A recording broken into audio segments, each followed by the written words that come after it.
Hello, ici Johan Yangting, je vous souhaite la bienvenue, je suis très heureux de vous retrouver aujourd'hui pour partager avec vous ma vision sur comment rester serein dans un monde un peu chaotique, un monde en crise, comment trouver son flow dans le chaos, qui est un titre que j'utilise beaucoup dans mes conférences, dans mes contenus, et avec un petit update, parce que nous vivons une époque très particulière où on est confronté à beaucoup de pertes de sens, à beaucoup de remises en question, une difficulté parfois à se projeter, et puis également, faut le dire, tout ce qui touche à l'inflation, les guerres, la peur de l'avenir, un marché parfois tendu dans les affaires pour ceux qui sont entrepreneurs. Comment on s'y retrouve dedans et comment on gère d'un point de vue émotionnel, d'un point de vue de sa propre énergie, si on est aspiré par ça, d'un point de vue aussi de son orientation, comment on gère aussi son quotidien. Parce que vous avez été nombreux à me poser des questions par rapport à ça et je sais qu'aujourd'hui c'est pas évident. Aujourd'hui, je veux le faire vraiment en mode sans filtre, c'est un partage à la cool, en mode podcast, posé. Et vraiment, encore une fois, moi j'ai pas toutes les réponses universelles, c'est plus vraiment un partage de vision. Et pour vous donner peut-être des idées, des outils de façon simple pour gérer ce genre de période et surtout vous aider à naviguer dans cette incertitude, ce chaos. Même si j'en ai beaucoup parlé cette année, je voulais quand même faire un update parce que c'est vrai que là, maintenant qu'on arrive dans l'automne et puis les journées qui vont se raccourcir, et pour ceux qui sont dans un climat tempéré, et parce que je sais qu'il y a beaucoup aussi qui sont aux Antilles, donc pas forcément impactés, mais on est impacté aussi par d'autres problématiques dont j'ai parlé. Donc comment on gère ça? Moi j'aime beaucoup la citation de Bruce Lee qui disait Be water, my friend. D'être agile comme l'eau. C'est d'ailleurs vraiment la philosophie du flow tasking. D'ailleurs, si vous ne l'avez pas lu vraiment par rapport au fait de trouver son flow et tout, je vous invite fortement à lire mon livre Flow Tasking. Si vous ne l'avez pas, je vous mettrai le lien en descriptif sur vraiment comment trouver votre flow, comment également être plus agile, comment également mieux gérer votre organisation, votre énergie. Bref, vraiment aller découvrir cette nouvelle philosophie que j'ai lancée récemment, qui peut aller plus loin sur ce que j'ai partagé avec vous. D'ailleurs, j'ai fait une tournée de conférences sur cette thématique, donc vu les retours que j'ai eus sur comment on gère les hauts et les bas, comment on remonte après des échecs, comment on gère aussi l'incertitude. Donc je pense que ça pourra vraiment vous plaire. Si vous ne l'avez pas encore lu, commandez-le, et si vous l'avez déjà lu, laissez-moi des petits retours, ça fait plaisir. Comme je vous ai dit, en fait, en ce moment, je crois que dans le contexte dans lequel on est, il est très très très très très facile de se laisser, comme je dis, partir dans peut-être une certaine forme de pessimisme ou même de négativité ou même on a envie de soit tout comprendre, soit contrôler parce qu'on trouve une forme d'injustice, soit peut-être aussi céder à la colère. Bref, ça travaille beaucoup les émotions. Et par rapport à ça, je voudrais commencer par vous inviter à déculpabiliser. Parce que je crois que souvent, quand on est dans ce genre de contexte, on a tendance à culpabiliser de plein de façons différentes. Culpabiliser de ressentir des émotions. Juste d'être en colère, d'être triste, de pas être bien. Et on se dit, mais j'aurais pas être comme ça, surtout dans la culture de la pensée positive, truc que je déteste. Moi, je suis plutôt pour la pensée constructive. Mais l'idée, c'est pas de vous culpabiliser dans le sens, ouais, mais je vis des émotions. Encore heureux que vous en ayez, parce que vous êtes humain. Ou même de parfois culpabiliser de ne peut-être pas ressentir des choses, de ne pas se sentir concerné avec tous les problèmes du moment. Et c'est ok. Encore une fois, il n'y a pas de règle. C'est votre vie, c'est votre perception. Pourquoi on serait là pour juger une perception, un ressenti, une forme de...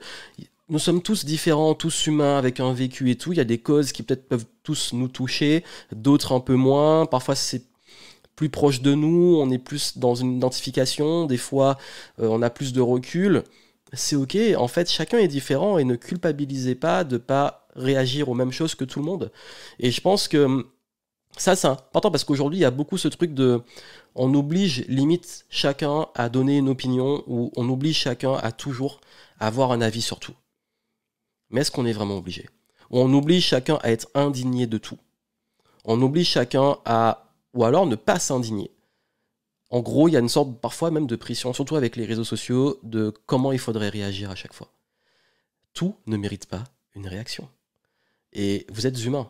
Donc vous avez le droit, encore heureux, de ressentir ou pas des choses selon le contexte de ce qui vous touche et vous touche pas. Ça n'enlève pas votre humanité. Donc sur ça, je veux vraiment que vous puissiez déculpabiliser, ne soyez pas dans une pression du il faut, juste écoutez-vous. Écoutez-vous et acceptez de vivre des émotions ou parfois acceptez de vous sentir moins concerné ou de pas, voilà. Je pense qu'on est, en tant qu'humain, surtout aujourd'hui, on a beaucoup accès à l'information, on n'est pas tout le temps obligé constamment, de tout porter sur les épaules, de devoir réagir à tout, devoir être informé de tout. Il y a vraiment ce truc, hein, parfois même dans l'environnement, l'entourage. T'as entendu, il s'est passé ça, tel drama, tel truc, telle nouvelle politique, telle nouvelle qui s'est passée, c'est horrible. Et puis à chaque fois, on n'a rien demandé, mais l'information, elle arrive tout le temps. Donc je pense que c'est important d'avoir ce recul et juste accepter, oui, que vous avez des filtres et qu'il y a des choses qui peuvent vous toucher, d'autres moins, et juste déculpabiliser. C'est mon premier message. Le deuxième, c'est de ne pas chercher à convaincre les autres, parce que justement, s'il y a des choses qui vous touchent, ne cherchez pas absolument à intégrer les autres dans votre cause. On peut, quand il y a une cause importante, partager des initiatives, faire ce qu'il y a à faire sur ce que vous contrôlez, mais n'essayez pas d'être dans le forcing d'emmener les autres ou de les faire culpabiliser eux-mêmes, parce que c'est le danger. Je vous dis de pas culpabiliser vous, mais ne faites pas culpabiliser les autres. Parce que je crois que ça, c'est aussi, justement, par rapport à certaines frustrations, de l'épuisement ou des formes d'injustice, on a envie que tout le monde nous suive ou comprenne. Je pense qu'il ne faut pas vraiment plus se recentrer. Ça peut paraître, le but, c'est pas d'être égoïste, mais juste se recentrer sur soi, son ressenti, et se dire, ok, moi, qu'est-ce qui compte pour moi? Qu'est-ce que je peux faire pour ce qui compte pour moi? Et je pense qu'il y a assez de personnes qui ont des causes à elles pour que chacun puisse, justement, comme on dit, hein, s'occuper de ce qu'il a, justement, de quoi s'occuper. Et je pense que, comme j'ai dit, on ne peut pas tout porter. Et c'est ok. Mais on ne peut pas non plus forcer les autres à porter. Donc c'est vraiment l'idée. Je sais que parfois c'est un peu mal compris ce que je dis, ou alors que c'est mal interprété, ou alors que ça peut créer, justement par cette nécessité de convaincre ou de vouloir impliquer les autres, une forme de réaction parfois très émotionnelle, mais je veux juste vous dire, ouais, déculpabilisez-vous, mais ne faites pas culpabiliser non plus les autres. Parce que je pense que c'est déjà assez parfois difficile de gérer certaines situations pour qu'on soit déjà dans une division de culpabilité ou de compétition de si tu penses à ça, c'est que tu penses pas à ça, et que si t'es pour ça, c'est que t'es contre ça. Ça, c'est vraiment du futile. Si t'es pas avec, t'es contre, ou si t'es pas pour, t'es contre, etc. Ou si tu dis ça, c'est que tu t'en fous de ça. On n'est pas dans ce délire. Vraiment. Le monde, il a ses nuances, et encore une fois, je vous dis, crise, chaos, le monde a toujours été comme ça. C'est juste qu'aujourd'hui, on est beaucoup plus informé, c'est une chose, mais également, puisqu'on est plus informé, si ça vous touche trop, c'est ok aussi de prendre de la distance avec l'information, de pas y être tout le temps connecté.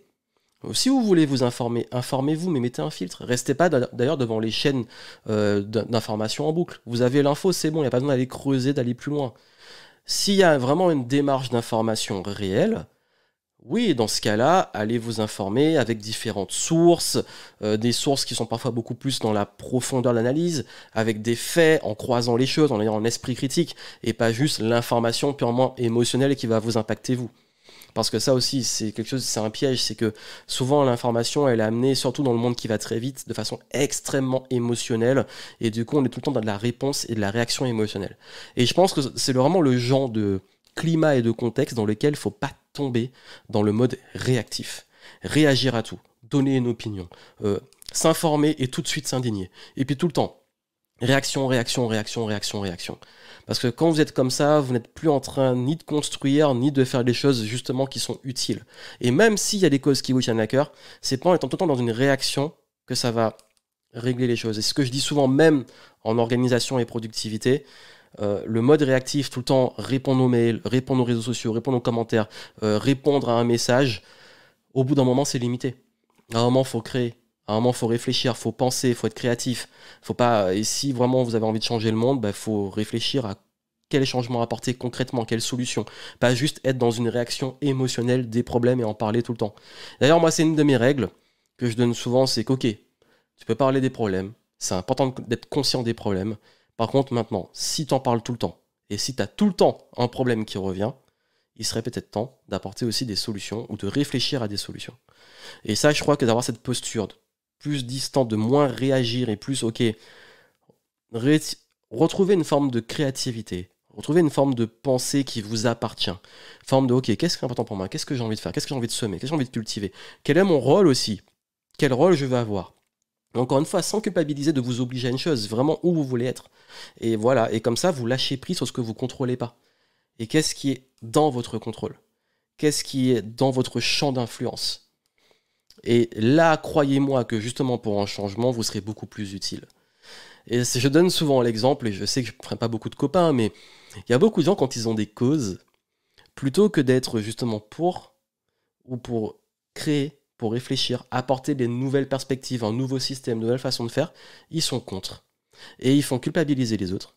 Et même leurs actions de culpabilité et même de contre font l'effet inverse. D'ailleurs, on dit que les opinions, c'est comme des clous. Plus vous tapez dessus, plus elles s'enfoncent. C'est un petit peu l'idée. Et je crois que justement, ça, on peut le vivre notamment chez beaucoup de personnes qui ont un mode de vie et qui veulent l'imposer aux autres. Et ceux qui n'ont pas ce mode de vie, ben, ils vont être ultra agressifs envers eux ou les faire culpabiliser ou les mettre dans le clan des méchants. Alors que c'est pas la bonne façon. La meilleure des façons de faire, c'est justement de cultiver ce mode de vie, de le montrer, de montrer justement à quel point vous, c'est bien, et de montrer un exemple qui peut donner envie aux bonnes personnes. Mais pas de les forcer comme ça. Donc, je crois que c'est vraiment cette idée, c'est vous de se recentrer, se dire, ok, de quoi j'ai vraiment envie, quel est mon rôle, pourquoi je suis là, et puis de focaliser votre énergie sur ce qui compte. Parce que je crois que c'est ça le gros problème. C'est que quand on est dans un monde un peu chaotique, comme ça, c'est qu'on est beaucoup en train de disperser son énergie. Mais quand on disperse son énergie, on n'est pas dans une approche de construction, de concret. On n'est pas dans une pensée créative. On n'est pas dans justement de l'expansion utile. Donc je crois que faites ce qui est juste sans cette pression extérieure. Et dans l'idéal, entourez-vous de personnes justement qui cultivent une forme d'optimisme. C'est pas l'optimisme, le monde des bisounours, et on voit pas ce qui va pas, et tout va bien. C'est l'optimisme, on est conscient de ce qui va et ce qui va pas. Par contre, on est optimiste sur la capacité à créer des choses et à avoir envie d'essayer des choses. Et j'en parle beaucoup, notamment dans le domaine de l'entrepreneuriat, ceux qui créent les activités et tout. Je leur dis au bout d'un moment, entoure-toi de personnes qui ont envie de créer, qui testent des choses, qui font des choses, qui sont pas là à se dire c'est la crise, c'est l'inflation, il n'y a pas d'argent, etc. Qui va vous créer une réalité et des croyances qui vont encore plus vous plomber. Et plus d'aller vers des personnes qui sont là à voir des opportunités que vous ne voyez pas. À vous tirer vers le haut dans le sens à vous montrer aussi notre façon de penser, à aussi vous challenger en termes de voir les situations sous des angles différents, changer de perspective. Ce qu'on appelle reframe, c'est vraiment de plus voir que d'un angle souvent pessimiste, mais le voir autrement. De voir aussi comment, en termes de compétences, qu'est-ce que vous pouvez faire pour résoudre des problèmes que vous avez. Et je pense que l'environnement, il est important. Quand on est dans cette sorte de climat, il y a sa propre bulle personnelle, sa petite protection, mais pas dans le déni, mais plus dans, ok, dans quoi j'ai envie de mettre mon énergie, et en même temps, d'avoir une autre protection de l'environnement avec des gens qui cultivent justement cet aspect un peu plus constructif et même positif pour le coup, de, ok, voici ce qui se passe, voici les faits, voici ce qu'on en fait, voici comment on répond, mais on y répond de façon constructive. Et je crois vraiment que c'est une posture qui est importante aujourd'hui parce que, encore une fois, moi je suis là pour dire que chacun est libre du rôle qu'il veut jouer, des causes dans lesquelles il veut aller, et voilà, mais on n'est pas à culpabiliser ou à faire culpabiliser, à être uniquement dans de la consommation d'infos ou de voir les problèmes, mais plus dans ok, bon, aujourd'hui, surtout, mais c'est quoi qu'on fait?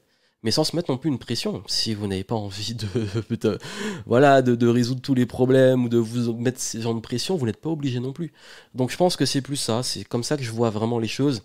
Et c'est un petit partage spontané. Il n'y a pas vraiment une grosse préparation, il n'y a pas vraiment une idée unique que j'ai envie de faire passer, si ce n'est justement de retrouver une forme de paix, de sérénité qui est extrêmement nécessaire, parce que si je pense qu'il y a beaucoup plus de personnes qui arrivent à être beaucoup plus posées, beaucoup plus calmes, beaucoup plus réfléchies dans les réponses, ça peut, et je pense, aider à créer moins de bordel et moins de chaos. Et surtout à créer peut-être des choses beaucoup plus constructives. Donc je pense que c'est aussi ça, parce que sinon on est trop dans tout le temps de l'émotionnel, et qui va, qui vient, qui crée de la réaction, et qui crée encore plus de chaos, et là on n'en sort pas. Mais là je m'adresse à vous en tant que personne. Je pense que vous cultivez la paix et la liberté, et que cette paix et la liberté, cette liberté, elle commence déjà en vous. On ne peut pas créer un monde plus en paix et plus libre si on n'est pas déjà soi-même en paix et libre. Je vous laisse méditer dessus. C'était un partage du cœur. Vous en faites ce que vous voulez, si vous voulez le partager, si vous voulez partager votre ressenti et tout. bien entendu en restant dans la bienveillance, bah, je serais très heureux d'avoir vos retours. Mais en tout cas, je vous souhaite, vous, justement, cette paix et cette liberté. À très bientôt.